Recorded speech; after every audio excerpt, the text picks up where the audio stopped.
This is how you enable developer mode on your iPhone. And this is going to allow you to install beta versions of all the new releases that iPhone creates. So you're going to get them way before anybody else. So to get started, we have to go to Safari. I'm going to go to a website, and it is beta.apple.com. Here, we have to sign up for the beta program. Just tap on sign up down here. You're going to be asked to either sign with your Apple ID or create an Apple ID to sign up with. I already have one. I'm already signed in.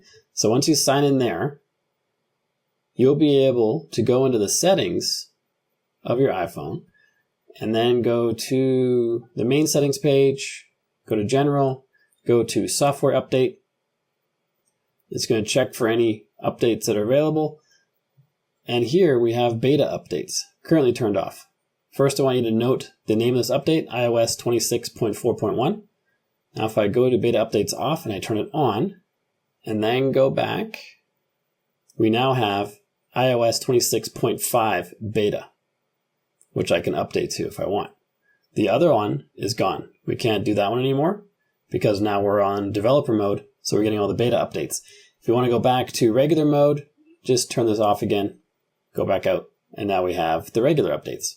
I hope this video helps you. If it does, let me know by liking and subscribing, and then check out this video on your screen right now, which shows you how to empty the trash bins on your phone. You've probably never done it, but it needs to be done on a regular basis to save space on your phone. So check that out, and I'll see you there.